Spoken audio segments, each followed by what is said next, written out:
ಗುರುಗಳನ್ನು ಸಂತೋಷಪಡಿಸಿದವರು ವೆಂಕಟನಾಥಾಚಾರ್ಯರು.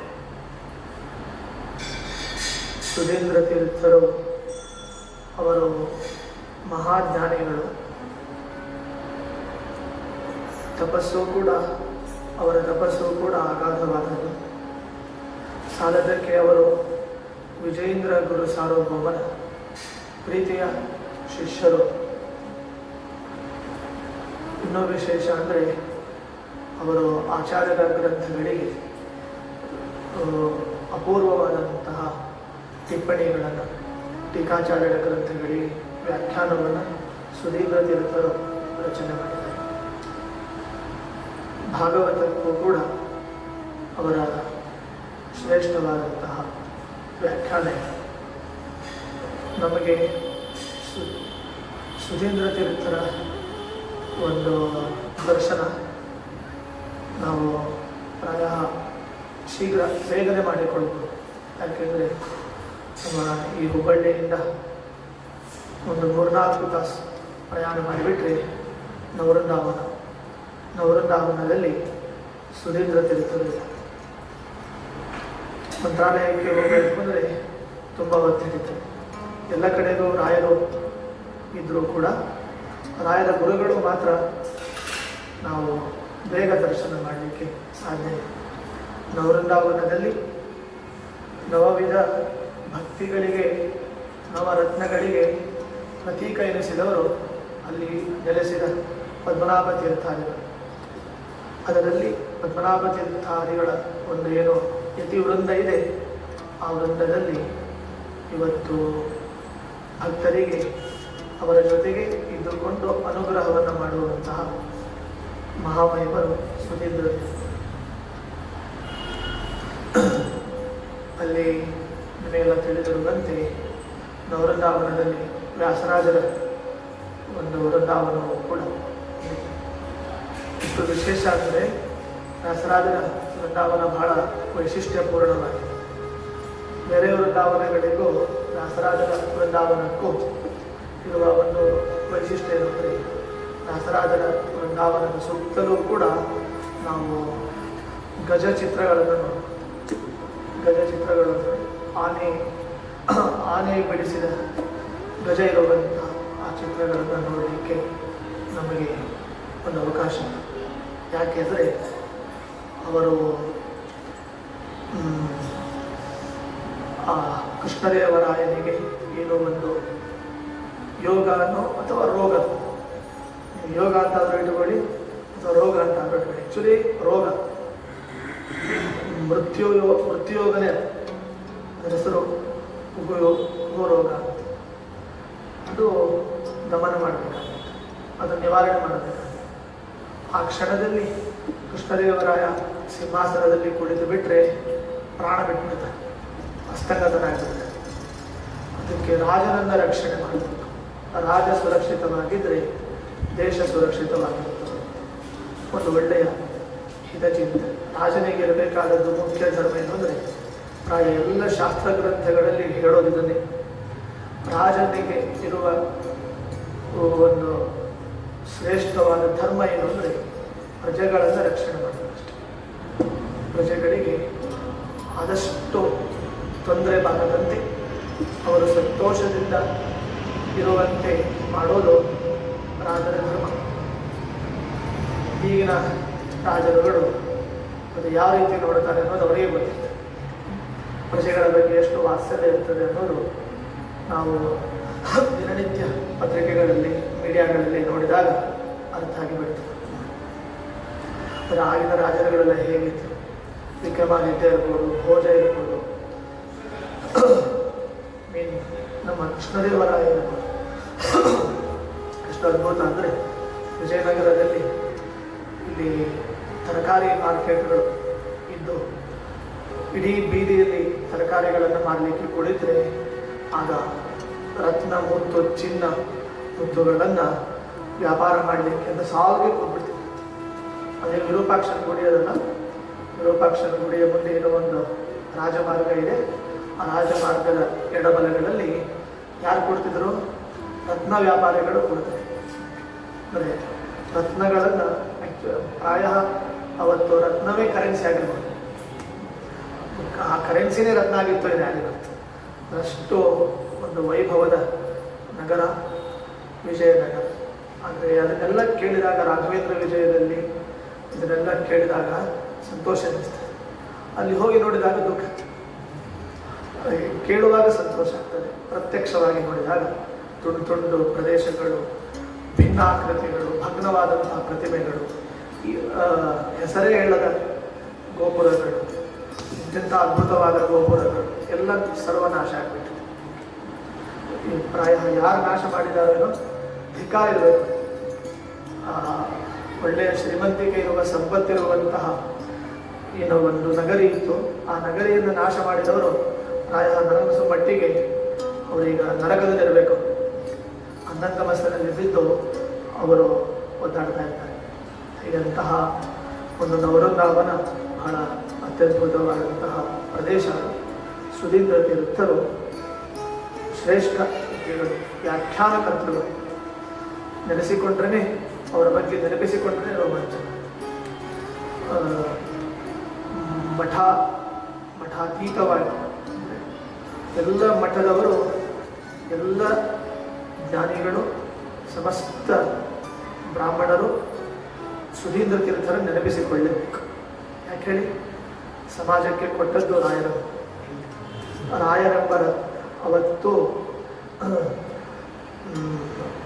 ಬ್ರಹ್ಮಣ್ಯ ತೀರ್ಥರು ವ್ಯಾಸರಾಜರೆಂಬ ರತ್ನವನ್ನು ಜಗತ್ತಿಗೆ ಕೊಟ್ಟರೆ, ಇವತ್ತು ಸುಧೀಂದ್ರ ತೀರ್ಥರು ರಾಯರೆಂಬ ಅನರ್ಘ್ಯ ರತ್ನವನ್ನು ಸಮಾಜಕ್ಕೆ ಕೊಟ್ಟಿಲ್ಲ.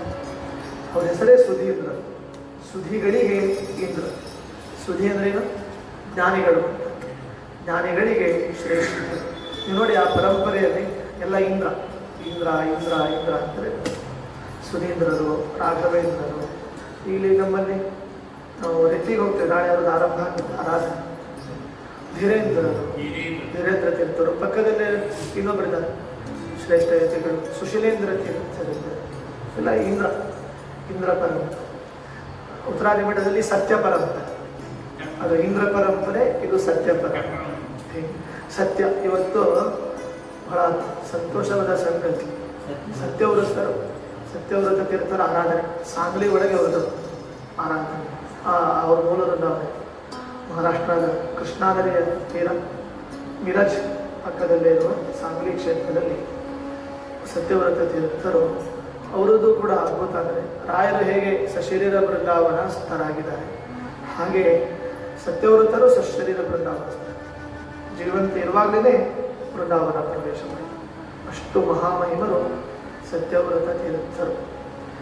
ವಿಶೇಷ ಅಂದರೆ ಸತ್ಯ ಎಂಬ ಶಬ್ದ, ಸತ್ಯ ಎಂಬ ಪದ ಆರಂಭ ಆಗದೆ ಇವರಿಂದ. ಸತ್ಯವ್ರತ ತೀರ್ಥರು ಇವರಿಂದ ಆರಂಭ, ಅಲ್ಲಿಂದ ಇವರಿಂದ ಆರಂಭವಾದ ಈಗಲೂ ಈಗಿನವರೆಗೆ ಸತ್ಯ ಅನ್ನುವ ಶಬ್ದ ಜೊತೆಗೆ ರಾಯರ ಪರಂಪರೆಯಲ್ಲಿ ಇಂದ್ರ, ನಮ್ಮ ಉತ್ತರಾದಿ ಮಠದ ಪರಂಪರೆಯಲ್ಲಿ ಸತ್ಯ. ಎರಡೂ ಸೇರಿಸಿಬಿಟ್ರೆ ಸತ್ಯೇಂದ್ರ ಅಂತ ಆಗ್ತದೆ. ಹೀಗೆ ಸತ್ಯ ಮಾತುಗಳನ್ನಾಡಿದಾಗ ನಮಗೆ ಇಂದ್ರ ಪದವಿ ಪ್ರಾಪ್ತಿ ಆಗ್ತದೆ. ಸತ್ಯವಚನಗಳನ್ನು ನಾವು ಆಡಿದಾಗ, ಸತ್ಯಕ್ಕೆ ಮಹತ್ವ ಕೊಟ್ಟಾಗ ನಮಗೇನು ಬರ್ತದೆ? ಸ್ವರ್ಗ ಪದವಿ. ಇಂದ್ರ ನಮಗೆ ಅನುಗ್ರಹವನ್ನು ಮಾಡ್ತಾನೆ. ಇಂದ್ರ ಅಂದರೆ ಮಳೆಗೆ ದೇವತೆ, ವೃಷ್ಟಿಗೆ ದೇವತೆ ದೇವೇಂದ್ರ. ಯಾವಾಗ ವೃಷ್ಟಿ ಮಾಡ್ತಾನೆ, ಯಾವಾಗ ಇಂದ್ರ ಅನುಗ್ರಹ ಮಾಡ್ತಾನೆ, ನಮಗೆ ಈ ಕರೋನಾವನ್ನು ಧ್ವಂಸ ಯಾವಾಗ ಮಾಡ್ತಾನೆ ಅಂದರೆ ನಾವು ಸತ್ಯ ಮಾತಾಡಬೇಕು, ಸತ್ಯ ವಚನವನ್ನು ಪಾಲಿಸಬೇಕು. ಅಂದರೆ ಸತ್ಯಕ್ಕೆ ಮಹತ್ವ ಕೊಡಬೇಕು. ಅಂದಾಗ ಅವನು ವೃಷ್ಟಿಯನ್ನು ಮಾಡ್ತಾನೆ. ಆದ್ದರಿಂದ ಹೀಗೆ ತುಂಬಿಡಿ ಸತ್ಯೇಂದ್ರ ಅಂತ ತುಂಬಿಟ್ರೆ ನಮಗೆ ಸತ್ಯ ಪರಂಪರೆಯು ಸ್ಮರಣೆ ಆದಂಗೆ ಆಯಿತು, ಇಂದ್ರ ಪರಂಪರೆಯು ಸ್ಮರಣೆ ಆದಂಗೆ ಆಯಿತು. ಹೀಗೆ ಮಾಡಿ ಸತ್ಯೇಂದ್ರ ಗುರುಭ್ಯೋ ನಮಃ ಅಂತ ಹೇಳ್ಬಿಟ್ರೆ ಎಷ್ಟೋ ಶಾರ್ಟ್ ಕಟ್. ಸತ್ಯೇಂದ್ರ ಗುರುಭ್ಯೋ ನಮಃ ಅಂದರೆ ಸತ್ಯ ನಾಮಕ ಗುರು ಪರಂಪರೆಗೆ, ಇಂದ್ರ ನಾಮಕ ಗುರು ಪರಂಪರೆಗೆ ನಮೋ ನಮಃ ಅಂತ ಹೇಳಿಬಿಟ್ರೆ ಎಲ್ಲ ಗುರುಗಳು ಏನು ಮಾಡ್ತಾರೆ? ವಿಶೇಷವಾಗಿ ಅನುಗ್ರಹವನ್ನು ಮಾಡ್ತಾರೆ. ಇದನ್ನೇ ನಮಗೆ ಕಲಿಸಿಕೊಟ್ಟದ್ದು ರಾಯರ ಕಾರುಣ್ಯ ಏನಂದರೆ ಎಲ್ಲ ಗುರುಗಳಲ್ಲಿಯೂ ನಾವು ಭಕ್ತಿಯನ್ನು ಮಾಡಬೇಕು. ಅದರಿಂದ ಅವರು ಇವತ್ತು ಜಾತ್ಯತೀತರಾಗಿ ರಾಯರು ಕೂತಿದ್ದಾರೆ. ಅವರು ಯಾವ ಜಾತಿ ಈ ಜಾತಿ ಮತ ಅಂತ ಏನಿಲ್ಲ. ಮುಸ್ಲಿಮರು ಬರ್ತಾರೆ, ಕ್ರಿಶ್ಚಿಯನ್ಸ್ ಬರ್ತಾರೆ, ಮತ್ತು ಸಾಫ್ಟ್ವೇರ್ ಬರ್ತಾರೆ, ಹಾರ್ಡ್ವೇರ್ ಬರ್ತಾರೆ, ಡಾಕ್ಟರ್ಸ್ ಬರ್ತಾರೆ. ಎಂತೆಂಥ ಡಾಕ್ಟರ್ಸ್ ಆಪರೇಷನ್ ಮಾಡಲಿಕ್ಕಾಗಿಲ್ಲ ಅಂದರೆ ರಾಯರ ಹತ್ರ ಬಂದು ನೀವೇ ಆಪರೇಷನ್ ಮಾಡಿ ಅಂತ ಹೇಳ್ತಾರೆ. ನಮ್ಗೆ ಆಗಿಲ್ಲ ಅಂತಂದರೆ ರಾಯರ ಬಳಿಗೆ ಬಂದು ನಮ್ಗೆ ಆಪರೇಷನ್ ಮಾಡಲಿಕ್ಕೆ ಆಗ್ತಾ ಇಲ್ಲ, ನೀವೇ ನಮ್ಮ ಒಳಗೆ ನಿಂತು ಆಪರೇಷನ್ ಮಾಡಿಸ್ಬಿಡಿ. ಆಪರೇಷನ್ ಮಾಡಿದ್ದು ಇದೆ. ಎಷ್ಟೋ ಕಡೆ ರಾಯರು ಬಂದು ಅಮೆರಿಕಾಗೆ ಬಂದು ಆಪರೇಷನ್ ಮಾಡಿದ್ದಾರೆ ಅಂತ ರಾಯ. ಇಂತಹ ಕೇಸುಗಳು ನಡೆದುಬಿಟ್ಟು ಅಂತಹ ಅಗಮ್ಯ ಮಹಿಮಾ ಲೋಕೆ ರಾಘವೇಂದ್ರೋ ಮಹಾಯಶಃ, ಇಂತಹ ಮಹಿಮಾನ್ವಿತರು ರಾಯರು. ಹೀಗೆ ರಾಯರ ಸ್ಮರಣೆ, ಈ ಗುರುಗಳ ಸ್ಮರಣೆ ಅದೆಲ್ಲ ನಮಗೆ ಮುಕ್ತಿಗೆ ಒಂದು ಮಾರ್ಗ. ಗುರುವಿನ ಗುಲಾಮನಾಗುವ ತನಕ ದೊರೆಯದಣ್ಣ ಮುಕ್ತಿ. ಗುರುವಿನ ಗುಲಾಮ ಆಗಲೇಬೇಕು, ಗುರುಭಕ್ತಿ ಬೇಕೇ ಬೇಕು. ಇವತ್ತು ಸಂತೋಷ ಆಯಿತು, ಏಕೆಂದರೆ ಸತ್ಯವ್ರತ ತೀರ್ಥರ ಸ್ಮರಣೆ ಆಯಿತು, ಜೊತೆಗೆ ಸುಧೀಂದ್ರ ತೀರ್ಥರ ಒಂದು ಸ್ಮರಣೆ ಆಯಿತು. ಹೀಗಿರುವಾಗ ಸುಧೀಂದ್ರ ತೀರ್ಥರಿಂದ ಅಲ್ಲಿ ಕೆಲವು ವರ್ಷ ಇದ್ದು ನಮ್ಮ ವೆಂಕಟನಾಥಾಚಾರ್ಯ ಮತ್ತು ಸರಸ್ವತಿ ದಂಪತಿಗಳು ತಮ್ಮ ಅಣ್ಣನ ಮನೆಗೆ ಬಂದಿದ್ದಾರೆ. ಭುವನಗಿರಿಗೆ ಎಷ್ಟೋ ದಿವಸ ಬಂದಿದ್ದಾರೆ. ಈಗ ಅವರದ್ದು ಪಾಪ ಏನೋ ಅಂತ ಅಲ್ಲ, ಏನೋ ಸಾಡೆ ಸಾತ ಅಥವಾ ಪಂಚಮ ಅವರಿಗಿಲ್ಲ. ಅದು ಜೀವನದಲ್ಲಿ ಬರೋದೇ ಕುಜರಾಹು ಸಂಧಿ, ಬೃಹಸ್ಪತಿ ಆದಿತ್ಯ ಸಂಧಿ ಇದೆಲ್ಲ ಬರ್ತದಲ್ಲ. ಜೀವನದೊಳಗೆ ಬಂದಿಲ್ಲ ಒಂದು ದಿವಸ ಒಂದು ಲೈಫ್ ಒಳಗೆ ಕುಜರಾಹು ಸಂಧಿ ಬಂದಿರಬೇಕು. ದಶಭುಕ್ತಿ ಒಳಗೆ ಅಂತರ್ಭುಕ್ತಿಯಾಗಿ ಶನಿ ಬಂದಿರಬೇಕು. ಶನಿ ಬಂದಾದರೆ ಮುಗಿದತ್ತೆ, ಡ್ಯಾಮೇಜ್ ಆಗುತ್ತೆ. ಆದರೆ ನರಸಿಂಹದೇವರನ್ನು ಪ್ರಾರ್ಥನೆ ಮಾಡಿಬಿಟ್ರೆ ಶನಿ ಹೊರಗೆ ಬಂದ್ಬಿಡ್ತಾರೆ. ಶನೈಶ್ಚರ ರಚನೆ ಮಾಡಿದ ನರಸಿಂಹದೇವರ ಸ್ತೋತ್ರ ಹೇಳಿಬಿಟ್ರೆ ಶನೈಶ್ಚರ ನಿನಗೇನು ಬೇಕೋ ಅದನ್ನು ಕೊಡ್ತೇನೆ ಅಂತ. ಅದನ್ನು ಹೇಳಿಲ್ಲ ಅಂತಂದರೆ ನಿನಗೆ ನಿಮ್ಮ ಮನೆಯಲ್ಲಿ ಹಿರಣ್ಯಕಶಿಪುವನ್ನು ಪ್ರತಿಷ್ಠೆ ಮಾಡ್ತೇನೆ ಅಂತ ಹೇಳಿ.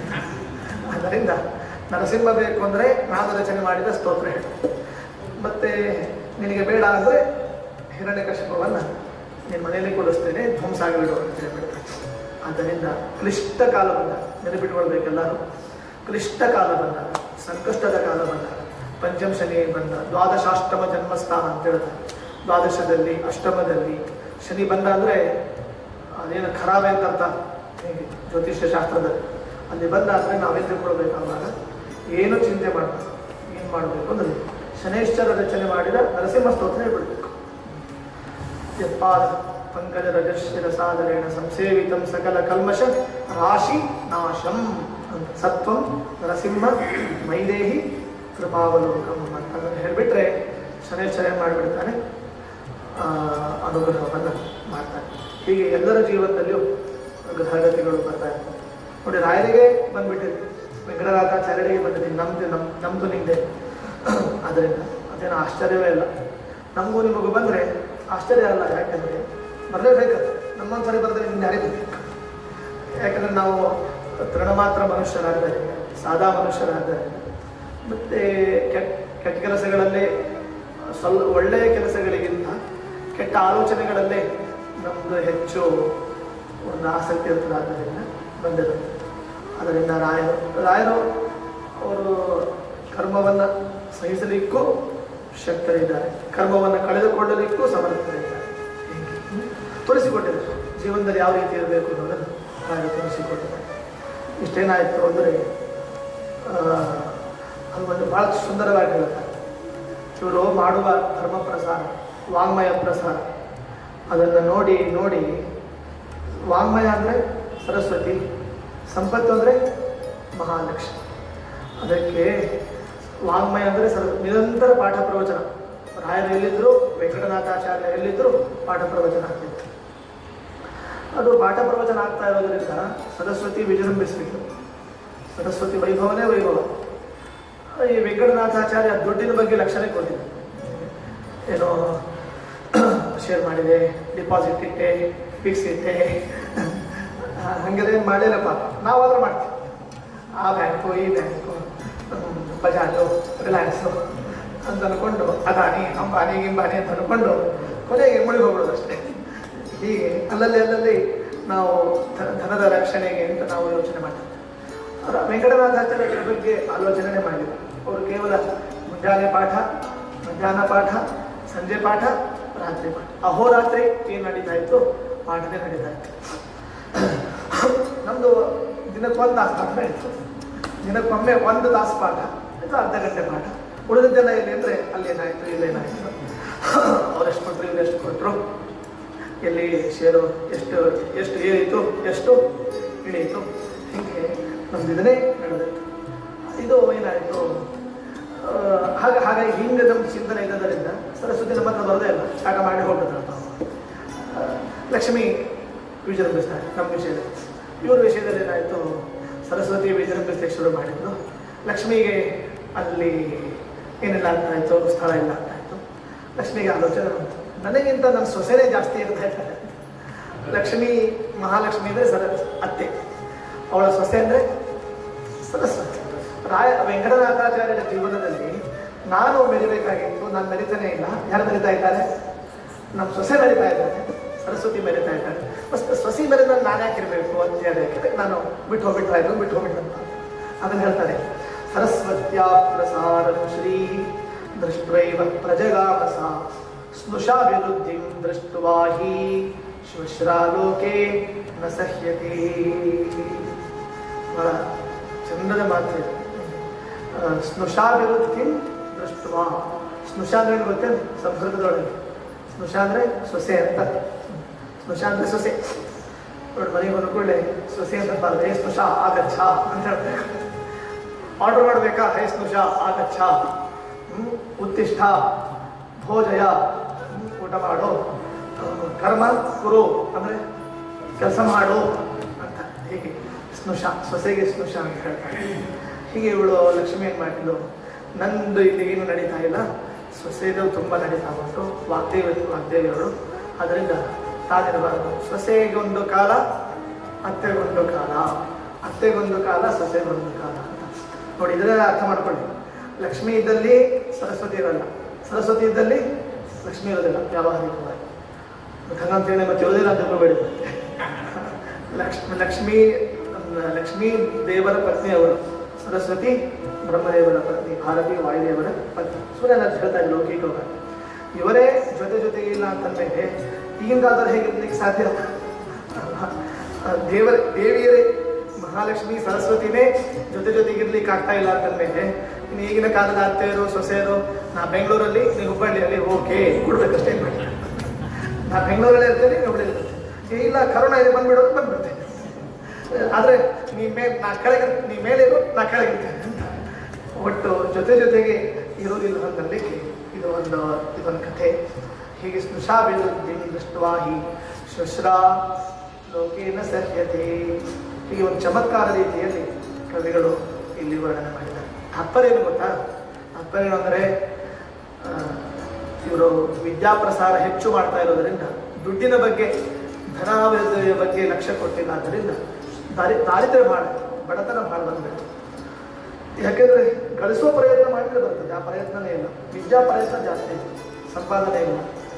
ಎಲ್ಲಿ ಪೌರಹಿತ್ಯ ಮಾಡಬೇಕು, ಎಲ್ಲಿ ಊಟಕ್ಕೆ ಹೋಗಬೇಕು, ಇವತ್ತಾರು ದಕ್ಷಿಣೆ ಕೊಡ್ತಾರೆ, ಯಾರ ಮನೆಯಲ್ಲಿ ಬೆಗೆ ತಂದೆ ಕೊಡ್ತಾರೆ, ಯಾರ ಮನೆಯಲ್ಲಿ ಶಾಲು ಕೊಡ್ತಾರೆ ಅನ್ನೋ ಪ್ರಮೇಯನೇ ಇಲ್ಲ ವೆಂಕಟನಾಥಾಚಾರ್ಯರ ವಿಷಯದಲ್ಲಿ. ಆದ್ದರಿಂದ ದಾರಿದ್ರ್ಯ, ತುಂಬ ದಾರಿದ್ರ್ಯ ಬಂತು. ದರಿದ್ರ ಭಾವ ಬೆಳೀತು. ಇಷ್ಟು ದಾರಿದ್ರ್ಯ ಬಂತು, ಬಹಳ ದಾರಿದ್ರ್ಯ ಬಂದುಬಿಡ್ತು ಅಂತ. ಅಂಥ ದಾರಿದ್ರ್ಯದ ಸಮಯದಲ್ಲಿ ಇವಳು ಸರಸ್ವತಿ ಗರ್ಭಿಣಿ ಆದ ಪಾಪ. ಮತ್ತು ಮನೆಯಲ್ಲಿ ದಾರಿದ್ರ್ಯ ಬೇರೆ, ಸಮೃದ್ಧವಾಗಿ ಆಹಾರ ಪದಾರ್ಥಗಳಿಂದ ಯಾರು ಏನು ಕೊಟ್ಟರೆ ಅಕ್ಕಿಯೋ ಅಥವಾ ನುಚ್ಚೋ ರಾಗಿ ತಂದೀರಾ ಭಿಕ್ಷಕ್ಕೆ, ರಾಗಿ ತಂದೀರಾ. ಇವರಿಗೆ ವೆಂಕಟನಾಥಾಚಾರ್ಯರು ಅನುರಾಗಿ, ಎಲ್ಲಿ ಭಗವಂತನ ವಿಷಯದಲ್ಲಿ ಅನುರಾಗಿಗಳಾಗಿ. ಹೀಗೆ ಸಾಲದಕ್ಕೆ ಇವಳು ಸರಸ್ವತಿ ಗರ್ಭಿಣಿ ಆಗಿಬಿಡ್ತಾಳೆ, ಗರ್ಭವತಿ ಆಗ್ತಾಳೆ. ಮುಂದೇನಾಯಿತು, ವೆಂಕಟನಾಥಾಚಾರ್ಯ ದಂಪತಿಗಳಿಗೆ ದಾರಿದ್ರ್ಯ ಇರುವಾಗಲೇ ಒಬ್ಬ ಮಗ ಹುಟ್ಟಿದ, ಒಬ್ಬ ಸುಪುತ್ರ ಹುಟ್ಟಿದ. ಅವ್ರಿಗೇನು ಹೆಸರು ನಾಮಕರಣ ಮಾಡಬೇಕಲ್ಲ, ಹೆಸರಿಡಬೇಕಲ್ಲ.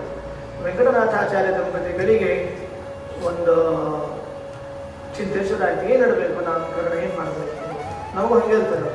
ಈಗಿನ ಕಾಲದವರಿಗೆ ಮಗು ಹುಟ್ಟೋದಕ್ಕಿಂತ ಗರ್ಭದೊಳಗೆ ಇರುವಾಗಲೇ ಏನು ಹೆಸರಿಡಬೇಕು ಅಂತ. ಮೊನ್ನೆ ಯಾರು ನನಗೆ ಒಬ್ರು ಫೋನ್ ಮಾಡಿದ್ರು, ಪಾಪ ಇನ್ನೂ 4 ತಿಂಗಳಾಗಿದೆ, ಇನ್ನೂ ಹೊರಗೆ ಬಂದೇ ಇಲ್ಲ, ಇನ್ನೂ 4 ತಿಂಗಳಾಗಿದೆ. ಆಗಲೇ ಫೋನ್ ಮಾಡಿದ್ರು, ಆಚಾರ್ಯ ನಾವು ಖುಷಿಗೆ ನಾಮಕರಣ ಮಾಡಿದ್ವಿ, ಏನು ಹೆಸರಿಡಬೇಕು? ನಾನು ಹೇಳಿದೆ ಇನ್ನೂ ಹೊರಗೆ ಬಂದರೆ ಆಮೇಲೆ ಆಲೋಚನೆ ಮಾಡೋಣ, ಇನ್ನು 4 ತಿಂಗಳು ಇನ್ನೂ ಆಗಿಲ್ಲ ಬಿಟ್ಟೆ, ಇನ್ನು ಈಗೀಗ ಮಾಡ್ತೀನಿ, ಇಷ್ಟು ಟೆನ್ಷನ್ ಅದು. ನಾನು ಕೂಸು ಬರ್ತಾ ಇರೋ ಗೊತ್ತಿಲ್ಲ, ಹೊರಗಡೆ ಒಟ್ಟು ಹೆಸರು ತಯಾರಾಗಬೇಕು. ಆದ್ದರಿಂದ ಏನು ಹೆಸರಿಡಬೇಕು?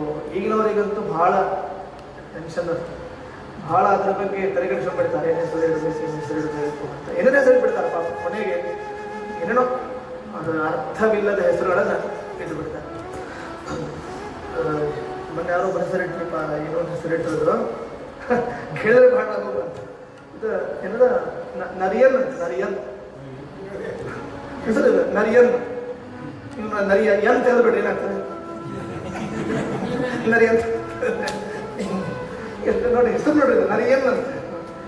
ಏನು ಅರ್ಥ ಕೇಳಿದೆ ನಾನು, ನರಿಯನ್ ಅಂದೇನಪ್ಪ, ಏನು ಹೆಸರಿಗೆ ಅರ್ಥ ಕೇಳಿದೆ, ಏನೂ ಗೊತ್ತಿಲ್ಲ, ಭಾಳ ಚಂದ ಅನ್ನಿಸ್ತು, ನರಿಯನ್ ಅಂತ ಇಟ್ಬಿಟ್ಟೆ ಅಂತ ಹೇಳ್ಬಿಟ್ಟು, ಬಿಡಪ್ಪ ನರಿ ಬುದ್ಧಿ ಅಂತ ಹೇಳಿಬಿಟ್ಟು. ಆದ್ದರಿಂದ ಏನು ಅರ್ಥ ಇಲ್ಲದ ಅನರ್ಥವಾಗುವ ಅಪಾರ್ಥವಾಗುವ ಹೆಸರುಗಳನ್ನು ಇಟ್ಬಿಡ್ತಾ ಆಗಲೇ ಇಡಬಾರ್ದು. ವೆಂಕಟನಾಥ ದಂಪತಿಗಳು ಏನು ಹೆಸರಿಡಬೇಕು ಅಂತ ಅವರಿಗೆ, ನಮ್ಮಪ್ಪ ನನಗೆ ಹೆಸರಿಟ್ಟಿದ್ದಾರೆ ಹಾಗಿಡಬಾರ್ದು, ನಾನು ಸ್ವಲ್ಪ ವಿಲಕ್ಷಣವಾಗಿರ್ಬೇಕು. ನಮ್ಮಪ್ಪ ನನಗೇನಿಟ್ರು, ಅವಷ್ಟು ದಾರಿದ್ರ್ಯವರಿಗೆ. ನಮ್ಮಪ್ಪ ನನಗೇನಿಟ್ರು ವೆಂಕಟನಾಥ ಅಂತ ಇಟ್ರು, ಬರೀ ವೆಂಕಟನಾಥ ಅಂತ ಇಟ್ರು. ಹಿಂದೆ ಲಕ್ಷ್ಮಿ ಇಲ್ಲೇ ಇಲ್ಲ, ಆದರೆ ನಂಗೆ ದಾರಿದ್ರ್ಯ ಬಂತು. ಲಕ್ಷ್ಮಿ ಇಲ್ಲ ಆದ್ದರಿಂದ ನಂಗೆ ಬಡತನ ಬಂತು. ಅದಕ್ಕೆ ನಾನೇನು ಮಾಡಬೇಕು? ನಮ್ಮ ಅಪ್ಪನಂತೆ ನಾನು ಹಾಗೆಲ್ಲ ಮಾಡಬಾರ್ದು. ವಿದ್ಯಾದಲ್ಲಿ ಓಕೆ, ನಮ್ಮಪ್ಪ ಒಳ್ಳೆ ಕೆಲಸ ಮಾಡಿರ್ತಾರೆ. ಹೆಸರಿಡೋದ್ರಲ್ಲಿ ನಮ್ಮಪ್ಪ ಫೇಲ್ ಆಗಿಬಿಟ್ಟಿದ್ದಾರೆ ಅಂತ. ಹೆಸರಿಡೋ ವಿಷಯದಲ್ಲಿ, ನನಗೆ ಹೆಸರಿಡೋದ್ರಲ್ಲಿ ನಮ್ಮಪ್ಪ ಫೇಲ್ ಆಗಿದ್ದಾರೆ, ನಾನು ಹಾಗಾಗಬಾರ್ದು ಅಂತೇಳಿ ವೆಂಕಟನಾಥಾಚಾರ್ಯರು ಮಗನಿಗಾದರೂ ಒಂದು ಶ್ರೀಮಂತಿಕೆ ಬರಬೇಕು, ಸಂಪತ್ತು ಬರಬೇಕು ಅಂತ ಹೇಳಿ ಏನು ಹೆಸರಿಟ್ಟರು? ಇತಿ ಮತ್ವೇ ವತಂ ಚಕ್ರೇ ಲಕ್ಷ್ಮೀನಾರಾಯಣ ಸ್ವಯಂ ಹೆಸರಿಟ್ಟರು. ಬರೀ ನಾರಾಯಣ ಅಂತ ಹೆಸರಿಡಲಿಲ್ಲ, ಲಕ್ಷ್ಮೀನಾರಾಯಣ ಅಂತ ನಾಮಕರಣ ಮಾಡಿ. ಇವರಿಗೆ ಶ್ರೀ ವೆಂಕಟನಾಥ ಅಂತ ಹೆಸರಿಡಲಿಲ್ಲ ಪಾಪ ಅವರಿಗೆ, ಬರೀ ಏನಿತ್ತು ಅವರಿಗೆ ವೆಂಕಟನಾಥ ಅಂತ ಅಷ್ಟೇ. ಅದಕ್ಕೆ ಹಾಗಾಗಬಾರದು ಅಂತ ಹೇಳಿ ಇವರೇನು ಮಾಡಿದರು, ಲಕ್ಷ್ಮೀನಾರಾಯಣ ಅಂತ ಅವರಿಗೆ ತಮ್ಮ ಮಗನಿಗೆ ನಾಮಕರಣ ಮಾಡಿದರು ಅಂತ. ಅಂದರೆ ವೆಂಕಟನಾಥಾಚಾರ್ಯರು ಅವರು ಸಂಸಾರಿಗಳಾಗಿರುವಾಗ ಸಂಸಾರದಲ್ಲಿ ಯಾವ್ಯಾವ ರೀತಿ ಇದು ವೇವ್ಸ್ಗಳು ಅಂದರೆ ಅಲೆಗಳು ಯಾವ ರೀತಿ ವೇರಿಯೇಷನ್ಸ್ ಆಗ್ತಿರ್ತದೆ, ಹೆಚ್ಚು ಕಮ್ಮಿ ಆಗ್ತಿರ್ತದೆ ಅನ್ನೋದನ್ನು ತಾವು ಕೂಡ ತೋರಿಸಿಕೊಟ್ಟು ಈ ಎಲ್ಲ ಸಂಸಾರಿಗಳಿಗೆ ಸಂದೇಶ ಕೊಟ್ಟಿದ್ದಾರೆ. ನನಗೂ ಬಂದಿದೆ, ನಾನು ಅನುಭವಿಸಿದ್ದೇನೆ, ಸಹಿಸಿದ್ದೇನೆ, ದೇವರ ಸ್ಮರಣೆಯಲ್ಲಿ ರತನಾಗಿದ್ದೇನೆ. ನಿಮಗೂ ಕೂಡ ಏನೇ ಬಂದರೂ ನೀವು ಅದನ್ನು ಸಹಿಸಿಕೊಂಡು ಏನು ಮಾಡಬೇಕು, ದೇವರ ಸ್ಮರಣೆಯಲ್ಲಿ ಮಗ್ನರಾಗಬೇಕು ಅಂತ ತೋರಿಸಿಕೊಟ್ಟಂತಹ ಕಾರುಣ್ಯದ ಮೂರ್ತಿ ಅಂದರೆ ನಮ್ಮ ರಾಘವೇಂದ್ರ ಪ್ರಸಾದ್. ಇದನ್ನು ಅರ್ಥ ಮಾಡ್ಕೊಳ್ಬೇಕು. ಎಷ್ಟೋ ಅವರಿಗೆ ದಾರಿದ್ರ್ಯ ಇತ್ತು ಅಂತಂದರೆ ರಾಘವೇಂದ್ರ ವಿಜಯದಲ್ಲಿ ಹೇಳ್ತಾರೆ, ಚಿನ್ನೇ ವಸ್ತ್ರೇ ಭಿನ್ನ ಪಾನೀಯ ಪಾತ್ರೆ. ಹಿಂಗಿತ್ತಂತ, ಚಿನ್ನೇ ವಸ್ತ್ರೇ ಭಿನ್ನ ಪಾನೀಯ ಪಾತ್ರೆ. ಉಡೋದೇ ಒಂದು ವಸ್ತ್ರ, ಉಡೋದೇ ಒಂದು ಬಟ್ಟೆ, ಅದು ಆ ಬಟ್ಟೆಯಲ್ಲಿ 1000 ತೂತುಗಳಿದ್ದು ಅಂತ. ಒಂದೆರಡು ಬಟ್ಟೆ ಇತ್ತು, ಅದರಲ್ಲಿ ರಂಧ್ರಮಯ ಆಗಿತ್ತು. ಆಮೇಲೆ ಭಿನ್ನ ಪಾನೀಯ ಪಾತ್ರೆ, ಒಂದು ಲೋಟ ಇತ್ತು ಮನೆಯಲ್ಲಿ, ಒಂದು ವಾಟರ್ ಆಯ್ತು. ಆ ಲೋಟನೂ ಕೂಡ ಅದರಲ್ಲಿ 2-3 ತೂತಾಗಿದ್ದು ಅಂತ ಕೆಳಗೆ. ಹೆಂಗಿರ್ಬೇಕು ಅವರು, ಎಷ್ಟೋ ಅವರು ಅನುಭವಿಸಿರ್ಬೇಕು. ಒಂದು ಟೈಮ್ ಏನಾಯಿತು ಅಂದರೆ, ಆ ತೂತಾದ ಲೋಟ ಇತ್ತಲ್ಲ, ಅದನ್ನೇ ಯಾರೋ ಕಲ್ಪನೆ ಮಾಡ್ಕೊಂಡು ಹೋಗ್ಬಿಟ್ರು. ಅದಕ್ಕೆ ವೆಂಕಟನಾಥಾಚಾರ್ಯರು ಅವರು ಅವತ್ತು ಮರುಗಿದ್ರಂತೆ. ಯಾಕೆಂದರೆ ಹೋಯ್ತಲ್ಲ ಅಂತ ಮರುಗಿಲ್ಲ, ಕಳ್ಳತನ ಮಾಡಿದವನಿಗೆ ಎಷ್ಟು, ನನಗಿಂತ ಎಷ್ಟು ಬಡತನ ಬಂದಿದೆ ಅವನಿಗೆ ಅಂತ ಬರೆದರು. ನನಗಿಂತ ಎಷ್ಟು ಹೆಚ್ಚು ಅವನಿಗೆ ದಾರಿದ್ರ್ಯ ಬಂದುಬಿಟ್ಟಿದೆ, ಬಡತನ ಬಂದಿದೆ, ಅವನಿಗೆ ದೇವರು ಒಳ್ಳೇದು ಮಾಡಿ ಸುಖ ಸಿಗಲಿ ಅಂತ ಪ್ರಾರ್ಥನೆ ಮಾಡಿಕೊಂಡ್ರಂತ ವೆಂಕಟನಾಥಾಚಾರ್ಯ. ಎಷ್ಟು ಅವರು ದಾರಿದ್ರ್ಯವನ್ನು ಅನುಭವಿಸಿದ್ದಾರೆ ವೆಂಕಟನಾಥ. ಇದನ್ನು ಅರ್ಥ ಮಾಡಿಕೊಂಡ್ರೆ ಮೈ ರೋಮಾಂಚನ ಆಗ್ತದೆ. ಅವರು ಹಂಗಷ್ಟು ದುಃಖ ಪಟ್ಟಿದ್ದಾರೆ, ಬಡತನ ಅನುಭವಿಸಿದ್ದಾರೆ. ನಾವು ಎಷ್ಟು ಆರಾಮ್ಸೆ ಇದ್ದೇವೆ, ಬಟ್ಟೆಗೆ ತಾಪತ್ರೆ ಇಲ್ಲ, ತಿಜೋರಿ ತುಂಬ ಬಟ್ಟೆಗಳು, ಪುರುಷನಿಗೆ, ಗಂಡನಿಗೆ, ಹೆಂಡತಿ, ಮಕ್ಕಳಿಗೆ, ಇದು ಒಬ್ಬರೊಬ್ಬರಿಗೆ ಒಂದೊಂದು ಅಲ್ಮೆರ ತುಂಬ ಮೈ ಎಷ್ಟು ಬೇಕಾದಷ್ಟು ಬಟ್ಟೆಗಳು ಅಷ್ಟಿದ್ದು ನಂಗೆ ಅಪ್ಪ ಇದು ಕೊಡಿಸಿಲ್ಲ ಅಂತಾರೆ. ಮತ್ತೆ ಬಟ್ಟೆ ತುಂಬಿರ್ತಾವಲ್ಲಿ ಸಾಕಷ್ಟು ಬಟ್ಟೆಗಳು ತುಂಬಿರ್ತಾವೆ. ನಮ್ಮ ಅಪ್ಪ ಅಮ್ಮ ಏನು ಕೊಡಿಸಿಲ್ಲ ಈ ವರ್ಷ ದೀಪಾವಳಿ ಹಬ್ಬಕ್ಕೆ ಅಂತ ಹೇಳ್ತಾರೆ. ಅದಂದ್ರೆ ತುಂಬಿರ್ತು. ಗಂಟಂದು ಹೆಂಡ್ತಿರು ಅವ್ರವ್ರ ಪ್ರತ್ಯೇಕ ಇರ್ತದೆ. ಅವ್ರವ್ರ ಜಗಳ ಮತ್ತೆ ನನ್ನ ಕಡೆ ಯಾಕೆ ನೀವು ನಿಮ್ಮ ಧೋತ್ರ ಇಟ್ಟರೆ ತೊಗೊಂಡೋಗಿ ಬರ್ತಾರೆ. ಧೋತ್ರನೋ ಪ್ಯಾಂಟು ಏನೋ ಒಂದು ಅಷ್ಟೇ. ಧೋತ್ರ ಇದ್ದವ್ರ ಮನೆಯಾಗ ಧೋತ್ರ ಜಗಳ, ಪ್ಯಾಂಟ್ ಇದ್ದವ್ರ ಮನೆಯಾಗ ಪ್ಯಾಂಟೇ ಜಗಳ. ಒಟ್ಟು ಹಿಂಗೆ ಈ ರೀತಿ ಸಾಕಷ್ಟು ತುಂಬಿ ತುಡುಕಿರ್ತದೆ. ಇದು ನಾವು ನೆನಪಿಸಿಕೊಳ್ಬೇಕು. ಇವೆಷ್ಟಿದ್ರೂ ಕೂಡ ನಮಗೆ ತೃಪ್ತಿ ಅನ್ನೋದು ಇರೋದಿಲ್ಲ, ಸಂತೃಪ್ತಿ ಅನ್ನೋದು ಇರೋದಿಲ್ಲ. ಆದರೆ ಇಷ್ಟು ದಾರಿದ್ರ್ಯವನ್ನು ಬಡತನವನ್ನು ಅನುಭವಿಸಿದ ವೆಂಕಟನಾಥಾಚಾರ್ಯರ ಅರ್ಥಾತ್ ರಾಯರ ಸ್ಮರಣೆಯಿಂದಲೇ ಎಲ್ಲ ದೊರಕಿತು. ರಾಯರ ಸ್ಮರಣೆಯಿಂದ ಮೂಗೋಪಿ ಯತ್ಪ್ರಸಾರೇನ ಮುಕುಂದ ಶರಣಾಯತೆ ರಾಜರಾಜಾಯತೆ ರಿಕ್ತೋ ರಾಘವೇಂದ್ರಂ ತಮಾಶ್ರಯೇ ಬೃಂದಾವನ ಮಾಸಾದ್ಯ ಪಂಗುಃ ಖಂಜೋಪಿ ವಾಜನಃ ಸ್ತೋತ್ರೇಣಾನೇನ ಯಃ ಕುರ್ಯಾತ್ ಪ್ರದಕ್ಷಿಣ ನಮಸ್ಕೃತಿ ಸಜಂಘಾಲೋ ಭವೇದೇವ ಗುರುರಾಜ ಪ್ರಸಾದತಃ. ಎಷ್ಟು ಚಂದ ಇದೆ ನೋಡಿ. ರಾಯರ ಸ್ತೋತ್ರವನ್ನು ಅರ್ಥಪೂರ್ವ ಅನುಸಂಧಾನ ಮಾಡಿಕೊಂಡು ಹೇಳಿದರೆ ಶ್ರೀರಾಘವೇಂದ್ರಾಯ ನಮಃ ಇತಿ ಅಷ್ಟಾಕ್ಷರ ಮಂತ್ರತಃ ಜಪಿತಾತ್ ಭಾವಿತಾ ನಿತ್ಯ ಇಷ್ಟಾರ್ಥ ಸ್ಯುಃ ನ ಸಂಶಯಃ ಹಂತುನಃ ಕಾಯಜಾನ್ ದೋಷಾನ್ ಆತ್ಮಾತ್ಮೈವ ಸಮುದ್ಭವಾನ್. ಹಂತುನಃ ಕಾಯಜಾನ್ ದೋಷಾನ್, ಕಾಯಕ್ಕೆ ಅಂದರೆ ದೇಹಕ್ಕೆ ಸಂಬಂಧಪಟ್ಟಿರುವ ಎಲ್ಲ ದೋಷಗಳು ನಿವಾರಣೆ ಆಗ್ತದೆ. ಇಂತಹ ವೆಂಕಟನಾಥಾಚಾರ್ಯರನ್ನು ರಾಯರ ನೆನಪು ಮಾಡಿಕೊಳ್ಳೋದೇ ಅಷ್ಟು ಅದ್ಭುತವಾಗುತ್ತೆ. ಹೀಗಷ್ಟು ದಾರಿದ್ರ್ಯ ಇರುವಾಗ, ಬಡತನ ಇರುವಾಗ ಹೆಂಡತಿ ಹೇಳಿದಂತೆ ಇವತ್ತು ನಿತ್ಯ ನುಚ್ಚು ಮಾಡಲಿಕ್ಕೆ ಜೋಳ ಇರ್ತಿತ್ತು, ಜೋಳದ ನುಚ್ಚಿರ್ತಿತ್ತು, ಅದು ಖಾಲಿ ಆಯಿತು ಡಬ್ಬಿಯಲ್ಲಿ ಎಂದ ಬಿಟ್ಟು. ಅಕ್ಕಿಯೆಲ್ಲ ನುಚ್ಚು ಮಾಡ್ಕೊಳ್ಬೇಕು. ನಮ್ಮ ಇವರು ಹಾಗೆ ಇದ್ರೆ ಟೀಕಾಚಾರ ಎರಗೋಳ ಇದೆ ಅಲ್ಲ, ಎರಗೋಳ ನಿಕಟೆ ಶೈಲವರೇ ಗುಹಾಯ. ಎರಗೋಳೊಳಗೆ ತಪಸ್ಸು ಮಾಡ್ತಾ ಇರುವಾಗ ಅಲ್ಲಿ ಹೇಳ್ತಾರೆ ನಿತ್ಯ ಅವ್ರದ್ದು ಪದಾರ್ಥ ಏನೋ ಅವ್ರೇನು ಊಟ ಮಾಡ್ತಿದ್ರು ಅಂದರೆ ಒಂದೇ ಒಂದು ಭಕ್ರಿ ತಿಂತಿದ್ರು ಟೀಕಾಚಾರ. ನಿತ್ಯ ಒಂದು ಭಕ್ರಿ ತಿನ್ನೋದು ಅಥವಾ ನುಚ್ಚು ತಿನ್ನೋದು. ಸುಧಾ ಸಮಸ್ತ ಗ್ರಂಥಗಳನ್ನು ರಚನೆ ಮಾಡೋದು ನೋಡಿ. ಅವರು ಗುಹಾದೊಳಗಿದ್ದು ಒಂದು ಭಕ್ರಿ ತಿನ್ಕೊಂಡು ಏನೋ ಯಾವುದೋ ಒಂದು ನುಚ್ಚು ತಿಂದುಕೊಂಡು ಗ್ರಂಥ ರಾಶಿಯ ನಿರ್ಮಾಣ ಮಾಡಿದ್ರು ಅವರು. ನಾವು ಭೂರಿ ಭೋಜನವನ್ನು ಮಾಡಿಕೊಂಡು ಬೇಕಾದನ್ನು ತಿಂದು ಉಂಡು, ದೋಸೆ ಅಂದರೆ ದೋಸೆ, ಮಸಾಲೆ ದೋಸೆ ಅಂದರೆ ಮಸಾಲೆ ದೋಸೆ, ಸೆಟ್ ದೋಸೆ ಅಂದರೆ ಸೆಟ್ ದೋಸೆ, ದಾವಣಗೆರೆ ದೋಸೆ, ನಿಮ್ಗೇನು ಬೇಕು ಹೇಳಿ ಎಲ್ಲ ದೋಸೆಗಳು ತಿಂದು, ಎಲ್ಲ ಇಡ್ಲಿ ತಿಂದು, ಎಲ್ಲ ಚಪಾತಿಗಳನ್ನು ತಿಂದು, ಅದಕ್ಕೆ ಹಿಂದೆ ಮುಂದೆ ಎಲ್ಲ ಮಾಡಿ ಮಡಚಿ ಅದಕ್ಕೊಂದು ಇನ್ನೊಂದು ಹೆಸರು ಇಟ್ಟು, ಇನ್ನೊಂದು ಹೆಸರು ಚಪಾತಿ ಇನ್ನೊಂದು ಹೆಸರಿರ್ತಾರ ಅದಕ್ಕೆ ಹಿಂಗೆ ಪಕೋಡ ಏನೋ ಒಂದು ಮಾಡಿಕೊಂಡು ಇಷ್ಟೆಲ್ಲ ಮಾಡಿಕೊಂಡ್ರು ಏನೋ ರುಚಿ ಆಗಿದ್ಬಿಟ್ಟು ಅಂತ ಬಿಡುತ್ತೆ. ಇಷ್ಟೆಲ್ಲ ತಿಂದು ಉಂಡೆಲ್ಲ ಮಜಾ ಮಾಡಿ ಮತ್ತೇನು ಮಾಡೋದು, ಮತ್ತೆ ಏನೋ ರುಚಿ ಆಗಲಿಲ್ಲ ಅಂತ ಇಂಥ ಸ್ಥಿತಿ ನಮ್ದು. ಮತ್ತೆ ಓದೆಲ್ಲ ಬರೆಯೋದು ಏನಿಲ್ಲ, ಇಷ್ಟೆಲ್ಲ ತಿನ್ನೋದು ಉಣ್ಣೋದೆಲ್ಲ ಮಾಡೋದು. ಕೊನೆಗೆ ಒಂದು ಗ್ರಂಥ ಅಧ್ಯಯನ ಮಾಡೋಂಗಿಲ್ಲ, ಒಂದು ಪುಟ ತೆಗಿಯಂಗಿಲ್ಲ, ಏನು ಅಭ್ಯಾಸ ಇಲ್ಲ. ರಾಯರ ಗ್ರಂಥಗಳನ್ನು ಒಂದು ಹಿಡಿಯಂಗಿಲ್ಲ ಕೈಗೆ. ಅಪ್ಪನಾಡು ಹಿಡಿದ್ರು ರಾಯರ ಗ್ರಂಥಗಳು ಒಂದು ಪುಟವನ್ನು ನಾವು ಮುಟ್ಲಿಕ್ಕೆ ಆಗೋದಿಲ್ಲ. ಅಂದರೆ ಎಷ್ಟು ದೌರ್ಭಾಗ್ಯವಂತರು ನಾವು ಅಂತ ತಿಳಿದಿದ್ದೇವೆ. ಎಷ್ಟು ದೌರ್ಭಾಗ್ಯ ನಮಗೆ ಬಂದ್ಬಿಟ್ಟಿದೆ. ಇದೇ ಕ್ಷಾಮ ಬರಗಾಲ ಅಂದರೆ ನನಗೆ ಗೊತ್ತೇನೋ, ಹೊರಗಡೆ ಸಿಗದೇ ಇರೋದು ಬರಗಾಲ ಅಲ್ಲ. ರಾಯರ ಗ್ರಂಥಗಳ ಪುಟಗಳನ್ನು ಸ್ಪರ್ಶ ಮಾಡದೇ ಇರೋದೇ ಬರಗಾಲ ಇಲ್ಲ. ರಾಯರ ಗ್ರಂಥಗಳನ್ನು ಅಧ್ಯಯನ ಮಾಡದೇ ಇರೋದೇ ಆ್ಯಕ್ಚುಲಿ ಅದೇನದು ಇದು ಕ್ಷಾಮ ಇಲ್ಲ. ಆದ್ದರಿಂದ ಇದನ್ನು ನಾವು ತಿಳ್ಕೊಳ್ಬೇಕು. ಹೀಗೆ ವೆಂಕಟನಾಥಾಚಾರ್ಯರು ಹೆಂಡತಿ ಮಾತು ಕೇಳಿ ಪಾಪ ಮನೆಯಲ್ಲಿ ಏನೂ ಇಲ್ಲ, ಮಕ್ಕಳಿದ್ದಾರೆ, ಲಕ್ಷ್ಮೀನಾರಾಯಣ ಪುಟ್ಟ ಮಗ ಇದ್ದಾರೆ, ಸುತ ಇದ್ದಾರೆ, ಅದಕ್ಕೇನು ಮಾಡಬೇಕು? ಊಟ ಆಗಬೇಕಲ್ಲ, ತಮಗೂ ಊಟ ಆಗಬೇಕು, ಮಕ್ಕಳಿಗೆ ಊಟ ಆಗಬೇಕು, ಹೆಂಡತಿಗೆ ಊಟ ಮಾಡಿಸ್ಬೇಕು. ಸಂಸಾರಿಗಳ ಕರ್ತವ್ಯ ಅದು. ಮತ್ತೇನಂತೇಳಿ ನೀನು ಉಪವಾಸ ನಾನು ಉಪವಾಸ ಇರ್ತೀನಿ ಅಂತ ಹೇಳಿಕ್ಕಾಗ್ತದ? ಗಂಡನ ಕರ್ತವ್ಯ ಹಂಗಲ್ಲ, ಹಂಗೆ ಮಾಡಬಾರ್ದು. ಗಂಡ ಆದವ ಅದಕ್ಕೆ ಪುರುಷ ಅನ್ನೋದು. ಉದ್ಯೋಗಂ ಪುರುಷ ಲಕ್ಷಣಂ ಗೃಹಿಣಿ ಗೃಹ ಮುಚ್ಚತೆ. ಹೆಂಡತಿ ಮನೆಯಾಗ ಇರಬೇಕು, ಪುರುಷ ಎಲ್ಲ ಕಡೆ ಹೋಗಿ ಸಂಪಾದನೆ ಮಾಡ್ಕೊಂಡು ಬರ್ಬೇಕು. ಈಗ ಹಂಗಿಲ್ಲ, ಇಲ್ಲ ಹೀಗೆ ಹೋಗ್ಬಿಡ್ತಾವೆ, ಹೊರ ಹೋಗ್ಬಿಡ್ತಾಳೆ ಪಾಪ. ಇದು ಮನೆಯಾಗಿರ್ತದೆ, ವರ್ಕ್ ಫ್ರಮ್ ಹೋಮ್ ಆಗಿಬಿಟ್ಟದೆ. ಈಗ ಮನೆಯಲ್ಲಿ ಕೂತ್ಕೊಂಡ್ಬಿಡೋದು. ತಾತ್ಪರ್ಯ ಏನು ಅಂದರೆ ಯಾವಾಗಲೂ ಹೆಂಡತಿಯ ಧರ್ಮ ಮನೆಯಲ್ಲಿ ಇದ್ದು ಸಂಸಾರ ನಿಭಾಯಿಸಬೇಕು. ಪುರುಷನಾದವನು ಏನು ಮಾಡಬೇಕು? ಅವನು ಸಂಪಾದನೆ ಮಾಡಿಕೊಂಡು ಹೆಂಡತಿ ಮಕ್ಕಳಿಗೆ ಅವರ ರಕ್ಷಣೆ ಮಾಡಿ ತಾನು ತನ್ನನ್ನು ರಕ್ಷಣೆ ಮಾಡಿಕೊಳ್ಳೋದು ಪುರುಷನ ಜವಾಬ್ದಾರಿ. ಈಗೆಲ್ಲ ಉಲ್ಟಾ ಆಗಿಬಿಟ್ಟು ಇವರಿಗಿಂತ ಅವ್ರು ದೊಡ್ಡವರಾಗ್ಬಿಟ್ಟಿದ್ರು. ಈಗ ಪ್ಯಾಕೇಜ್ ಎಷ್ಟು? ನಿಂದೆಷ್ಟು ನಂದೆಷ್ಟು? ಎಷ್ಟು ಪ್ಯಾಕೇಜ್? 4, 5, 6, 8 ಅಲ್ಲೇ ಲಗ್ನ ಕ್ಯಾನ್ಸಲ್ ಆಗೋಗ್ಬಿಡ್ತದೆ. ಒಂದು ಲಗ್ನ ಕ್ಯಾನ್ಸಲ್ ಆಗಿಬಿಡ್ತದೆ. ಈ ಗುಣಗಳಲ್ಲಿ ಗುಣ ಎಷ್ಟವಂತ ಇಲ್ಲ, ಪ್ಯಾಕೇಜ್ ಎಷ್ಟು. ಏಕಾದಶಿ ಹೆಂಗೆ ಮಾಡ್ತೀವಿ ಹಂಗಿಲ್ಲ, ಸಂಜಾವನೆ ಎಷ್ಟು ಮಾಡ್ತೀವಿ ಅಂತಿಲ್ಲ, ಗೊತ್ತಾಯ್ತಲ್ಲ. ಪಾಠಕ್ಕೆ ಹೋಗ್ತೀವಿ ಸೂತ್ರಾಮಿಲ್ಲ, ಪ್ರವಚನ ಏನು ಕೇಳಿದೆ ಸಾಧ್ಯನೇ ಇಲ್ಲ. ಮತ್ತೇನು ಪ್ಯಾಕೇಜ್ ಎಷ್ಟು? ನಿಂದೆಷ್ಟಿದೆ ನಂದೆಷ್ಟು? ನಿನ್ಗಿಂತ ಜಾಸ್ತಿ ಅದ ಡನ್, ಮುಗಿದೈತೆ, ಲಗ್ನ ಆಗೋದೆ. ಇಲ್ಲ ಅಂದರೆ ಕ್ಯಾನ್ಸಲ್, ಇನ್ನೊಂದು ಫಲ. ಇಂಥ ಒಂದು ಪರಿಸ್ಥಿತಿ ಈಗಿಂದಾಗಿದೆ. ಆದರೆ ಆಗಿನ ಪರಿಸ್ಥಿತಿ, ಆಗಿನ ಸ್ಥಿತಿ ಹೆಂಗಿತ್ತು? ಈ ವಿಷಯದಲ್ಲಿ ಸುಸ್ಥಿತಿ ಇತ್ತು. ಹೀಗೆ ವೆಂಕಟನಾಥಾಚಾರ್ಯರು ಒಬ್ಬ ಆ ಊರಿನ ಒಬ್ಬ ಜಡ್ಜ್, ನ್ಯಾಯಾಧೀಶ್ವರ.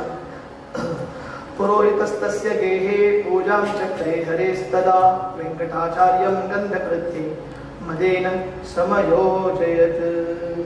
ಆ ನ್ಯಾಯಾಧೀಶನ ಮನೆಯಲ್ಲಿ ಒಂದು ಉತ್ಸವ ದೇವತಾರ್ಚನೆ ಮಾಡ್ತಾ ಇದ್ದಾರೆ ಸುದ್ದಿ ಬಂತು. ಆಗ ಅಲ್ಲಿ ಒಬ್ಬ ಪುರೋಹಿತ, ಒಬ್ಬ ನ್ಯಾಯಾಧೀಶನ ಮನೆಯಲ್ಲಿ ಒಬ್ಬ ಶ್ರೇಷ್ಠ ಪುರೋಹಿತ, ಅವನ ಮನೆ ಪುರೋಹಿತ. ಆಗ ವೆಂಕಟನಾಥಾಚಾರ್ಯರು ಅಲ್ಲಿಗೆ ಹೋದರು. ಆ ಪುರೋಹಿತ ಏನು ಮಾಡಿದ? ನಾನೊಬ್ಬ ಯಕಶ್ಚಿತ್ ಬ್ರಾಹ್ಮಣ ಅಂತೇಳಿ ವೆಂಕಟನಾಥಾಚಾರ್ಯರಿಗೆ ಪೂಜೆ ಆಗಬೇಕು, ಪೂಜೆಗೆಲ್ಲ ಗಂಧ ಎಲ್ಲ ಬೇಕು, ಗಂಧ ತೆಗಿ ಅಂತ ಅವರನ್ನು ನಿಯೋಜನೆ ಮಾಡಿಬಿಟ್ಟು ವೆಂಕಟನಾಥಾಚಾರ್ಯರಿಗೆ ಏನು ಮಾಡಿಕೊಡ್ಬೇಕು? ಗಂಧ ರೆಡಿ ಮಾಡಿಕೊಡು ಅಂತ ಹೇಳಿ. ಇವ ಪ್ರಧಾನ, ಅರ್ಚಕ, ಪ್ರಧಾನ ಪುರೋಹಿತ ಇದೆ. ಅವನಿಗೆ ಇವ್ರು ಬಂದು ಸುಮ್ಮನೆ ಹೋದವರು. ನ್ಯಾಯಾಧೀಶನಾದ್ರು ಕೊಡ್ತಾನೆ ತನಗೆ ಅಂತ ಕೊಡ್ತಾನೆ ಅಂತ ಹೋದವರು. ಅವೇನು ಮಾಡಿಬಿಟ್ಟು ಅಲ್ಲಿ ಪ್ರಧಾನ ಪುರೋಹಿತ, ನೀವು ಖಾಂಜಿ ಪಿಂಜಿ ಬ್ರಾಹ್ಮಣ ಅಂತ ಹೇಳ್ಕೊಂಡು ಗಂಧ ತೆಗೆದುಕೊಡಿ, ಇಷ್ಟು ಮಂದಿ ಗಂಧ ಆಗಬೇಕು, 100 ಮಂದಿ ಬಂದಿದ್ರು, ಅಷ್ಟು ಮಂದಿ ಗಂಧ ಆಗಬೇಕು ಅಂತ ಹೇಳ್ಬಿಟ್ಟು ಗಂಧ ತೆಗೆದುಕೊಡು ಅಂತ. ಆಗ ವೆಂಕಟನಾಥಾಚಾರ್ಯರು ಏನು ಮಾಡಿಬಿಟ್ರು? ಅವರೆಂಥವರು ಮಹಾವಿದ್ವಾಂಸರು, ಮುಂದಿನ ದಿನಗಳಲ್ಲಿ ವೇದಾಂತ ಸಾಮ್ರಾಜ್ಯ ಚಕ್ರವರ್ತಿ ಆಗೋರು ವೆಂಕಟನಾಥಾಚಾರ್ಯರು. ಅಂಥವರಿಗೆ ಅಷ್ಟು ವಿದ್ಯಾವಂತ ಅಂತ ಗೊತ್ತಿದ್ರು ಇವ ಏನು ಮಾಡಿಬಿಟ್ಟ? ಇವ ಗಂಧ ತೆಗೆಯೋದ್ರೊಳಗೆ ನಿಯೋಜನೆ ಮಾಡಿಬಿಟ್ಟ. ಕಾಲ ಹಂಗೆ ಅದ ನೋಡಿ, ವಿದ್ಯಾವಂತರಿಗೆ ಬೆರಡೆ ಇರೋದಿಲ್ಲ. ಅವಿದ್ಯಾವಂತರೆಲ್ಲ ಮಂತ್ರಿಗಳಾಗ್ಬಿಡ್ತಾರೆ. ಇವು ಪಾಪ IAS ಮಾಡ್ಕೊಂಡು ಕೆಳಗಾಗ್ಬಿಡ್ತಾರೆ. IAS ಮಾಡಿದೆ, KS ಮಾಡಿಲ್ಲ, ವಿದ್ಯಾವಂತರಿಗೆಲ್ಲ ವಿದ್ಯಾವಂತರ ಹಣೆ ಬಾರ ಹೇಳಿದ್ರೆ ಅವ್ರ ಕೈಯಾಗಿರೋದು. ಇವು ದೊಡ್ಡ ಶಿಖಾಮಣಿಗಳು, ಇವು ದೇಶ ಆಗ್ತದೆ. ಹಂಗೆ ಅದೇ ದೊಡ್ಡ ಶಿಖಾಮಣಿಗಳು ಅಂತೇನಿವೆ, ಅವೆಲ್ಲ ಮಂತ್ರಿಗಾಗ್ಬಿಟ್ಟಿದ್ದಾರೆ. ಮಂತ್ರಿ, MLA, MP, MLC ಅವರೆಲ್ಲಾಗಿರ್ತಾರೆ. ಇವು ವಿದ್ಯಾವಂತರು IAS, KS ಮಾಡಿಕೊಂಡು ಅವ್ರ ಹಿಂದಿನ ಬಾಲ ಮಾಡ್ಕೊಂಡು ಹೋಗ್ಬಿಟ್ಟು ವಿದ್ಯಾವಂತರಿಗೆ ಕಾರಣನೇ ಇಲ್ಲ. ಅದರಿಂದ ಇದು ಈ ಸಿಸ್ಟಮ್ ಚೇಂಜ್ ಆಗುತ್ತೆ. ಅವಾಗ ವಿದ್ಯಾವಂತರಿಗೆ ಅಧಿಕಾರ ಸಿಗಬೇಕು. ಒಳ್ಳೆಯ ಶಿಷ್ಟಾಚಾರಿಗಳಿಗೆ, ವಿದ್ಯಾವಂತರಿಗೆ ಮತ್ತು ದೇಶ ರಕ್ಷಣೆ ಮಾಡಬೇಕು ಅನ್ನುವ ಒಂದು ಬುದ್ಧಿ ಉಳ್ಳವರಿಗೆ ಅಧಿಕಾರ ಸಿಗಬೇಕು. ಮತ್ತು ಇಂಥ ಇವರಿಗಿದ್ರೆ ಮತ್ತೇನು ಮಾಡಲಿಕ್ಕಾಗ್ತದೆ? ಏನು ಮಾಡಲಿಕ್ಕಾಗೋದಿಲ್ಲ. ಏನಾದರೂ ಆಲೂಗಡ್ಡೆನೂ ಬೆಳಿತೇನೆ, ಬಂಗಾರನೂ ಬೆಳಿತೇನೆ ಅಂತ ಹೇಳಿ ಏನೋ ಒಂದು ಹೇಳ್ಕೊಂಡು ಹೋಗ್ಬಿಡ್ತಾರೆ ಅಷ್ಟೇ. ಆದ್ದರಿಂದ ವಿದ್ಯಾವಂತರ ಕೈಯಲ್ಲಿ ಅಧಿಕಾರ ಸಿಗಬೇಕು. ಅವನೇನು ಮಾಡಿಬಿಟ್ಟ? ಗಂಧ ನಿಯೋಜನೆ ಮಾಡಲಿ, ಗಂಧ ಮಾಡಿಕೊಡ್ಬೇಕು 100 ಮಂದಿಗೆ ಅಂತ ಹೇಳಿಬಿಟ್ಟ. ಸರಿ ಆಗಲಿ ಅಂತೇಳಿ ಇವೇನು ಮಾಡಿದರು? ಗಂಧ ದೇವಿ ಶುರು ಮಾಡಿದರು. ಶುರು ಮಾಡುವಾಗ ಏನು ಹೇಳಬೇಕಾಗಿತ್ತು? ವಿಷ್ಣು ಸಹಸ್ರನಾಮನೋ ಅಥವಾ ಶ್ರೀ ಸೂಕ್ತನೋ ಪುರುಷ ಸೂಕ್ತನೋ ಏನೋ ಒಂದು ಹೇಳಬೇಕಾಗಿತ್ತು. ಅವತ್ತೇನಾಯಿತು? ಅವರೇನು ಮುದ್ದ ಮಾಡಿದ್ದಲ್ಲ, ನಿತ್ಯ ಎಲ್ಲ ಸೂಕ್ತಗಳನ್ನು ಹೇಳ್ತಾ ಗಂಧ ತೇಯ್ತಿದ್ರು ಅವರು ವೆಂಕಟನಾಥಾಚಾರ್ಯ. ಅವತ್ತು ಅವ್ರು ಗಂಧ ತೇಯೋದಕ್ಕೂ ಆ ಪಂಚಸೂಕ್ತಗಳಲ್ಲಿ ಆ ಸೂಕ್ತಗಳು ಹೇಳುವಾಗ ಅಗ್ನಿ ಸೂಕ್ತ ಹೇಳೋದಕ್ಕೂ ಸೆಟ್ ಆಗ್ತದೆ. ಅವ್ರು ಮುದ್ದ ಮಾಡಿದ್ದಲ್ಲ, ಅವನು ಹೇಳಿದಾಗ ಗಂಧ ತೇಯಿ ಅಂತ ಹೇಳೋದಕ್ಕೂ ಮತ್ತೆ ಆ ಸೂಕ್ತಗಳನ್ನು ಹೇಳ್ತಾ ಬರುವಾಗ ಅಗ್ನಿ ಸೂಕ್ತ ಬರೋದಕ್ಕೂ ಅದು ಕಾಕತಾಳಿ ಅನ್ನೋಂಗೆ ಆಗುತ್ತೆ. ಅಗ್ನಿಮೀಳೆ ಪುರೋಹಿತಂ ಯಜ್ಞಸ್ಯ ದೇವಮೃತ್ವಿಜಂ ಹೋತಾರಂ ರತ್ನಧ. ಇನ್ನೇನಾಗಬೇಕು? ಅಗ್ನಿ ಸೂಕ್ತ ಯಾರ ಬಾಯಲ್ಲಿ? ರಾಯರ ಬಾಯಲ್ಲಿ. ಅಗ್ನಿ ಉರಿದು ಬಿಟ್ಟು ಅಗ್ನಿಮೀಳೆ ಪುರೋಹಿತಂ ಯಜ್ಞಸ್ಯ ದೇವಮೃತ್ವಿಜಂ ಹೋತಾರಂ ರತ್ನಧಾತಮಂ ಅಂತ ವೆಂಕಟನಾಥಾಚಾರ್ಯರು ಅಗ್ನಿ ಸೂಕ್ತ ಹೇಳ್ತಾ ಗಂಧ ತೆಗೆದುಬಿಟ್ರು. ಕೊನೆಗೆಲ್ಲ ಪೂಜೆ ಎಲ್ಲ ಆಯಿತು. ಪೂಜೆ ಆದಮೇಲೆ ಸಾಲಕ್ಕೆ ಬ್ರಾಹ್ಮಣರು ಊಟಕ್ಕೆ ಕೂತರು. ಶಿಸ್ತು ನೋಡಿ, ಬ್ರಾಹ್ಮಣರು ಊಟಕ್ಕೆ ಕೊಡು ಸಾಲು ನೋಡ್ಬೇಕು, ಶಿಸ್ತು ಇರ್ತದೆ. ನೀವು ಬೇರೆ ಕಡೆ ಶಿಸ್ತು ಇರ್ತದೆ ಗೊತ್ತಿಲ್ಲ, ಊಟಕ್ಕೆ ಕೊಡೋದ್ರಲ್ಲಿ ಶಿಸ್ತು. ಕೆಲವು ಕಡೆ ಅಂತೂ ನೋಡಬೇಕು, ಮೊದಲಿಗೆ ಇನ್ನೊಬ್ರು ಯಾರು ಬರ್ತಾರೆ ಅಂತ ಶಾಲ್ ಹಾಕಿಟ್ಟೋಗ್ಬಿಡ್ತಾರೆ. ಒಂದು ಶಾಲ್ ಹೋಗದೆ, ಒಂದು ಪಂಚ ಹೋಗದೆ, ಕೊನೆಗೆ ಇನ್ನೊಂದು ಕೆಲವರಂತೂ ಪರಟಿ ಇರ್ತಾರೆ. ಪರಟಿ ಆ ಪರಟಿ ತರ ಹೋಗಿರ್ತಾರೆ, ಯಾರು ತನ್ಸಿಟ್ಟು ಯಾರು ಹಿಡಿಬಾರ್ದು ಅಂತ. ಹಿಂಗೆ ಊಟಕ್ಕೆ ಸಾಲಲ್ಲಿ ಕೊಡೋದ್ರಲ್ಲಿ ಕೇಳಬೇಕು ನಮ್ಮ ಬ್ರಾಹ್ಮಣರಿಗೆ. ಬ್ರಾಹ್ಮಣ ಬಹುಜನ ಪ್ರಿಯ ಅಥವಾ ಬ್ರಾಹ್ಮಣ ಭೋಜನ ಪ್ರಿಯ ಅಂತ ಈಗ ಲೈನಲ್ಲಿ ಕೂತ್ಬಿಟ್ರು. ಎಲ್ಲ ಬ್ರಾಹ್ಮಣರು ಊಟಕ್ಕೆ ಕುಳಿತಾಗ ಏನು ಮಾಡಬೇಕು, ಅವ್ರಿಗೆ ಗಂಧ ಕೊಡಬೇಕಲ್ಲ, ಗಂಧ ಅಕ್ಷತೆ ಅಂಗಾರ ಎಲ್ಲ ಕೊಡಬೇಕು. ಅವಾಗ ಗಂಧದ್ವಾರಾಂದುರಾದರ್ಶಾಂ ನಿತ್ಯ ಪುಷ್ಟಾಂ ಕರೀಷಿಣೀಂ ಈಶ್ವರೀಂ ಸರ್ವಭೂತಾನಾಂ ತಾಮಿವೋಪಕ್ವಯೇ ಶ್ರಿಯಂ. ಹೀಗೆಲ್ಲ ಗಂಧದ್ವಾರಾಂ ದುರಾದರ್ಶ ಅಂತ ಹೇಳಿಕೊಂಡು ದೇವರ ಸ್ಮರಣೆ ಮಾಡಿಕೊಂಡು ಹೆಂಗಿದ್ದಾನೆ ಭಗವಂತ. ದೊಡ್ಡ ಪಂಡಿತರು ಬೇರೆ ಮತ್ತೆ ಹಂಗಲ್ಲ, ಸಮವಾಯ ಸಂಬಂಧ ಅಲ್ಲ, ಸಂಯೋಗ ಸಂಬಂಧ ಅಂತ ಇನ್ನೊಬ್ಬ ನಾವು ಸಂಯೋಗ ಅಲ್ಲ, ಅದು ಸಮವಾಯ ಸಂಬಂಧಾವಚ್ಛಿನ್ನ ಗಂಧತ್ವಾವಚ್ಛಿನ್ನ ಗಂಧನಿಷ್ಠ ಆಧೇಯತಾದಿರುತ್ತೆ ಅಧಿಕರಣತಾವೃತ್ತಿ ಅಂತನ್ನೋದು. ಇನ್ನೊಬ್ಬ ಅತಿವ್ಯಾಪ್ತಿ ದೋಷ ಬರುತ್ತೆ ಅಂತನ್ನೋದು. ವೆಂಕಟದಾಸ ನೋಡ್ತಿದ್ರು, ಹಚ್ಚಿಗೊಳಿ ಪಾಪ ಅಂತ ಹೇಳಿ ಚಲೋ ಗಂಧ ಹಚ್ಚೋತಾರ ಪಾಪ, ಹಚ್ಚಿಗೊಳಿ ಅಂತ ವೆಂಕಟನಾಥಾಚಾರ್ಯರು ಹೇಳ್ತಾ ಇದ್ರು. ದೇವರಲ್ಲಿದ್ದಾನೋ ಒಬ್ಬವ ಎಂಟು ಗುಣ ಅಂತನೋ, ಒಬ್ಬವ ಅಷ್ಟು ಸಕಿಲ ಗುಣ ಪರಿಪೂರ್ಣ ಅಂತನೋ.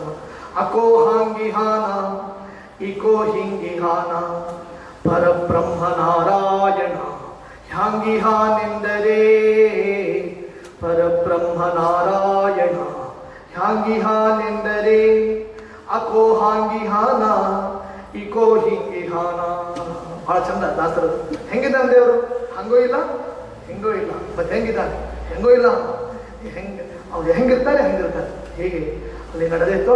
ಇವ್ರೇನ್ ಮಾಡ್ಬಿಟ್ಟಲ್ಲ ಬ್ರಾಹ್ಮಣರುಗಳು, ಗಂಧ ಕೊಟ್ಟರು, ಗಂಧವನ್ನ ಉದ್ದುದ್ದ ಎಲ್ಲ ಕಡೆ ಕೇಳಬೇಕು. ಇಷ್ಟು ದೊಡ್ಡ ಗಂಧ ಕೊಟ್ಬಿಟ್ಟಾರ ಪಾಪ. ತೆಗೆದು ಪಾಪ ಇವರು ಆ ಪ್ರಧಾನ ಅರ್ಚಕ ಚಲೋ ಇದ್ದಾರೆ ಅಂತೇಳಿ ತೆಗೆದೇ ತೇಸಿದವರಿಗೆ ಪಾಪ ಇವ್ರ ಕಡೆ ಇಂತಿಂತ ದೊಡ್ಡ ಗುಳಿ ಕೊಟ್ಬಿಟ್ಟಾರೆ. ಎಲ್ಲರಿಗೂ ದೊಡ್ಡ ಉಂಡಿ, ಗಂಧದ ಉಂಡಿ ಕೊಟ್ಬಿಟ್ರು. ಮೋಹನ್ಲಾಡಲ್ಲ, ಅದು ಗಂಧದ ಉಂಡಿ ಕೊಟ್ಬಿಟ್ರು ಎಲ್ಲರಿಗೂ. ಸರಿ, ಗಂಧ ಹಚ್ಚೋಳಿ ಶುರು ಮಾಡಿದ್ರು. ಏನಾಯ್ತು, ಗಂಧ ಲೇಪನಾಗಿ ಗಂಧ ನಾಮ ಹಚ್ಕೊಂಡು ಇನ್ನೇನು ಅಕ್ಷತೆ ಹಾಕ್ಕೊಳ್ಬೇಕು ಅನ್ನೋದ್ರೊಳಗೆ ಏನಾಯ್ತು, ಇಡೀ ಮೈಯೆಲ್ಲ ದಾವಾಗ್ನಿ ಬೆಂಕಿ ಶುರು ಆಗ್ಬಿಟ್ಟು ಒಬ್ಬರಿಗಿಂತ ಎಲ್ಲ ಥೈ ಕುಡಿಯೋದೇ ಪಾಪ. ಬ್ರಾಹ್ಮಣರು ಊಟ ಮಾಡೋದಲ್ಲ, ಎಲಿಮೆ ಕುಡಿಯೋದೇ ಶುರು ಮಾಡ್ಬಿಟ್ರು. ಯಾಕೆ ಮೈಯೆಲ್ಲ ಉರಿತಾ ಇತ್ತು, ತಡ್ಕೊಳಿಕ್ ಆಗ್ತಾ ಇಲ್ಲ. ಎಂಥ ಟೆಂಪ್ರೇಚರ್ ಅದು, ಹೊರಗೆ ಟೆಂಪ್ರೇಚರು, ಒಳಗೆ ಟೆಂಪ್ರೇಚರು, ಗಂಧದ ಟೆಂಪ್ರೇಚರು, ಇನ್ನೇನು ಮಾಡಬೇಕು. ಆಗ ಯಜಮಾನ ಕೇಳಿದ, ಯಜಮಾನ ನ್ಯಾಯಾಧೀಪ ಜಡ್ಜ್, ಅಲ್ರಿ ಪುರೋಹಿತರು ಹಿಂಗ್ಯಾಕಾಯ್ತು, ಎಲ್ಲ ಬ್ರಾಹ್ಮಣರ ಕುಣಿಲಿಕ್ಕೆ ಬಿಟ್ಟಿದ್ದಾರೆ, ಏನಾಯ್ತು, ಸಮಸ್ಯೆ ಏನಾಯ್ತು ಅಂತ ಕೇಳಿದ.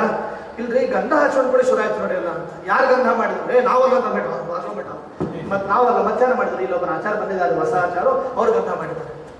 ಆವಾಗ ವೆಂಕಟನಾಥಾಚಾರ್ಯರಿಗೆ ಅವರು ಕೇಳಿಕೊಂಡ್ರು, ಅಲ್ರಿ ನೀವು ಗಂಧ ಮಾಡೋದು ಮಾಡಿರಿ, ಕಾರ್ಪುಡಿ ಹೇಗೆ ಮಾಡಿರಿ ಅಂತ ಕೇಳಿದ್ರು. ಪಾಪ ಕಾರ್ಪುಡಿ ಇಲ್ಲ, ಏನಿಲ್ಲ. ಅವರು ವೆಂಕಟನಾಥಾಚಾರ್ಯರು ಆಯ್ತು ನಾನು ಮಾಡಿಕೊಡ್ತೇನೆ, ಮತ್ತೆ ಉಷ್ಣ ಆಗಿತ್ತಲ್ಲ ಅದನ್ನು ತಂಪು ಮಾಡಿಕೊಡ್ತೇನೆ ಅಂತ ಹೇಳಿ ವೆಂಕಟನಾಥಾಚಾರ್ಯ ಮಾಡಿದ್ರು. ಎಂಥ ಸಿದ್ಧಿ ನೋಡಿ, ಉಷ್ಣವಾದದ್ದನ್ನ ತಂಪು ಮಾಡಿಕೊಡುವಂಥ ಸಾಮರ್ಥ್ಯ ವೆಂಕಟನಾಥಾಚಾರ್ಯರಿಗೆ. ಏನು ಮಾಡಿಬಿಟ್ರು ವೆಂಕಟನಾಥಾಚಾರ್ಯರು ಅಂದರೆ, ಅದಕ್ಕೆ ವರುಣ ಸೂಕ್ತ ಹೇಳಿ ಜಪ ಮಾಡಿಬಿಟ್ರು ವೆಂಕಟನಾಥಾಚಾರ್ಯ. ಅಗ್ನಿ ಸೂಕ್ತ ಹೇಳಿದಾಗ ಉಷ್ಣ ಆಗಿತ್ತು, ವರುಣ ಸೂಕ್ತ ಹೇಳಿದಾಗ ಹಿಮದಂತೆ ತಂಪಾಯಿತು. ತಂಪಾಗಿ ಎಲ್ಲರಿಗೂ ಮತ್ತೆ ವಾಪಸ್ ಕೊಟ್ಟರು. ಈಗ ಹಚ್ಕೊಳ್ರಿ ಅಂತದ್ದು ಹಚ್ಕೊಳ್ತಾರೆ ಬ್ರಾಹ್ಮಣರು. ಏನು ಅದ್ಭುತ! ಈ ವೈಶಾಖ ಮಾಸದ ಈ ಒಂದು ದಿನಗಳಲ್ಲಿ ಗಂಧವನ್ನು ಕೊಟ್ಟಿದ್ದರಿಂದ ಇವತ್ತು ತುಂಬ ತಂಪಾಯಿತು, ದೇಹ ತಂಪಾಯಿತು. ಈಗ ಊಟ ಹೋಗ್ತದೆ ಅಂತ ಹೇಳಿ ಪಾಪ ಪುಷ್ಕಳವಾದ ಊಟ ಮಾಡಿದ್ರು ಅವತ್ತು. ಅಕಸ್ಮಾತ್ ಅಗ್ನಿ ಸೂಕ್ತವನ್ನೇ ಹೇಳ್ಕೊಂಡು ಗಂಧ ಕೊಟ್ಬಿಟ್ಟಿದ್ರೆ ಅವತ್ತು ಜಠರಾಗ್ನಿ ಸತ್ತು ಹೋಗ್ಬಿಡ್ತಿತ್ತು. ಆದ್ದರಿಂದ ಈ ಜಠರಾಗ್ನಿ ಇಲ್ಲೇ ಮುಂದಿಲ್ಲೇ ಇಲ್ಲ, ಆಮೇಲೆ ಅದು ಹೋಗೇ ಬಿಡ್ತಿತ್ತು. ವರುಣ ಸೂಕ್ತವನ್ನು ಜಪ ಮಾಡಿ ಕೊಟ್ಟಿದ್ದರಿಂದ ಇವರೆಲ್ಲರೂ ಕೂಡ ಸೇಫ್ ಆದರು. ಎಲ್ಲ ಬ್ರಾಹ್ಮಣರಿಗೂ ಸಂತೋಷ ಆಯಿತು. ಆವಾಗ ಜಡ್ಜಿಗೆ ಗೊತ್ತಾಯ್ತು, ಈ ಆಚಾರ್ಯರು ಅಂತಿಂತ ವ್ಯಕ್ತಿ ಅಲ್ಲ, ಸಾಮಾನ್ಯ ವ್ಯಕ್ತಿ ಅಲ್ಲ. ಇವರು ಯಾರು ಅಂದರೆ ಮತ್ತೆ ಬೇರೆ ಯಾರೂ ಅಲ್ಲ, ಅವರು ಮಹಾಗುರುಗಳು, ಅದ್ಭುತವಾದ ಶಕ್ತಿ ಅವರೇ.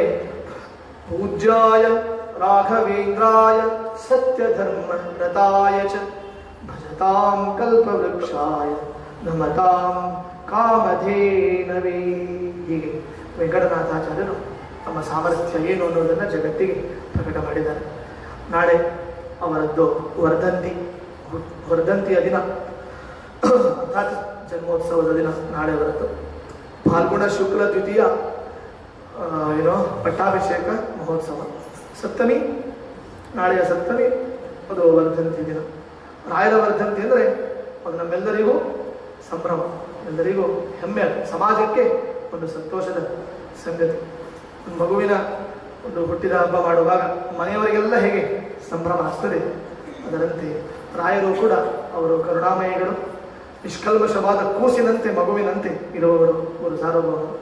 ಅವರ ಹುಟ್ಟಿದ ಹಬ್ಬ ಜನ್ಮೋತ್ಸವ ಅಂದರೆ ನಮ್ಮ ಸಮಾಜಕ್ಕೇ ಅದು ಒಂದು ಮಂಗಳೋತ್ಸವ ಇದ್ದಂತೆ. ಅದರಿಂದ ನಾಳೆ ಸೇರಿಕೊಂಡು ವೆಂಕಟನಾಥಾಚಾರ್ಯರ ಒಂದು ವೇದಾಂತ ಸಾಮ್ರಾಜ್ಯ ಪಟ್ಟಾಭಿಷೇಕ ಮತ್ತು ಇನ್ನೊಂದು ಚರಿತ್ರೆಯನ್ನು ಹೇಳಿ ಅವರ ಅಂತರ್ಯಾಮಿ ದೇವರಿಗೆ ಸಮರ್ಪಣೆ ಮಾಡೋಣ ಅಂತೇಳಿ ನಾಳೆ ಇದರ ಮಂಗಳ, ರಾಘವೇಂದ್ರ ವಿಜಯದ ಮಂಗಳ ನಾಳೆ ಅವರಿಗೆ ಸಮರ್ಪಣೆ ಮಾಡೋಣ. ಶ್ರೀಕೃಷ್ಣ ಅರ್ಪಣ.